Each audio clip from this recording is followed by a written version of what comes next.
जैसलमेर जिले के गांव जोगीदास में ठाकुर जोगराज सिंह भाटी के यहाँ विक्रम संवत 1725 में पुत्री का जन्म हुआ, जिसका नाम स्वरूप कंवर रखा गया। बालिका बचपन से ही बड़ी रूपवती और गुणवान थी। विवाह योग्य होने पर स्वरूप कंवर का विवाह जसोर रावल कल्याण सिंह से होना तय हुआ। कल्याण सिंह ने अपना पहला विवाह देवड़ी से किया। जब उनसे कोई संतान न हुई तब दूसरा विवाह स्वरूप कंवर भटियानी से किया। विवाह के 1 साल बाद रानी भटियानी ने एक बालक को जन्म दिया, जिसका नाम लाल सिंह रखा गया। प्रथम रानी देवड़ी के रूठे होने पर रानी स्वरूप ने उसे विश्वास दिलाते हुए कहा कि माँ भवानी की पूजा अर्चना करो, माँ अवश्य भक्तों की आवाज सुनेगी।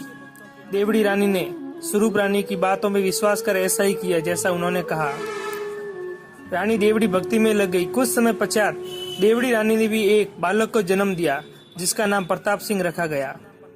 कुछ समय पश्चात एक दासी ने देवड़ी रानी को भड़काया कि छोटे रानी स्वरूपों का पुत्र प्रताप सिंह से बड़े होने पर वह कल्याण सिंह का उत्तराधिकारी बनेगा और छोटे पुत्र प्रताप सिंह को उसके हुक्म का पालन करना पड़ेगा। दासी उसे बार बार गुप्त मंत्राण करके उसके पुत्र को राजपाट डालने के लिए बहकाने लगी।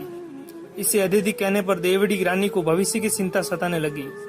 वह अपने पुत्र को उत्तराधिकारी बनाने के लिए हर वक्त चिंतित रहने लगी। भद्र पक्ष की कृष्णा पक्ष की काजली तीज के दिन रानी स्वरूप ने रानी देवड़ी को झूला झूलने के लिए बाग में चलने के लिए कहा, तो रानी देवड़ी ने सर दर्द का बहाना बनाकर कह दिया कि मैं नहीं चल सकती। रानी स्वरूप ने अपने पुत्र लाल सिंह को रानी देवड़ी के पास छोड़कर झूला झूलने चली गई। रानी देवड़ी ने इस अवसर को देखते हुए उसने विश्वास पात्र दासी को बुलाया और लाल सिंह को जहर मिला दूध लेकर इंतजार करने लगी। थोड़ी देर बाद जब खेलते खेलते दूध के लिए रोने लगा, तब दासी ने जहर मिला दूध लाल सिंह को पिला दिया।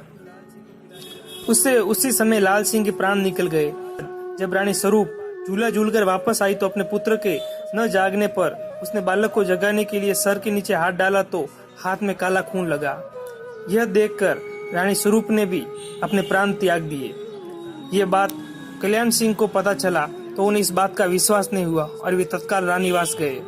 वहाँ के हालात देखकर राव कल्याण सिंह बेसुध हो गए। राजा को रानी और कुंवर खोने का बहुत दुख हुआ।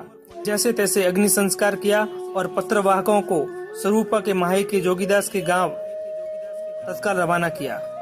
इधर रानी भटियानी के गांव से 2 डोली शंकर और ताजिया रावल कल्याण सिंह के यहाँ कुछ मांगने के लिए चले आए। देवड़ी ने उन्हें भटियानी के चबूतरे के आगे मांगने को कहा। दुखी होकर डोली अपने गांव के बाईसा के चबूतरे के आगे जाकर ससे मन से विनती करने लगे और आप बीती सुनाई। बार बार पुकारने पर रानी स्वरूपा ने उनको दर्शन दिए, लेकिन उनको देवी के रूप में देखकर विश्वास नहीं हुआ। फिर भी ढोली ने अपनी फरियाद सुनाई। इस पर रानी को ढोली की भक्ति पर बड़ा गर्व हुआ।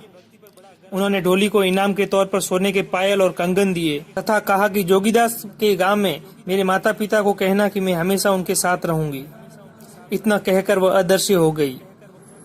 ढोली ने स्वरूपा देवी द्वारा दिया गया इनाम कल्याण सिंह को दिखाकर घटना सुनाई, पर राव कल्याण सिंह को इस बात पर विश्वास नहीं हुआ। तब कल्याण सिंह ने उस स्थान पर पहुंचकर एक सूखी लकड़ी रोपी और कहा कि अगर 4 दिन के बाद ये हरा वृक्ष बन गया तो मैं समझ लूंगी स्वरूपा देवी माताजी बन गई। जब 4थे दिन कल्याण सिंह अपने गांव वालों के साथ वहां पहुंचे तो हरा भरा खेजड़ी का वृक्ष देखकर नदी के किनारे उनका एक मंदिर निर्माण कराया।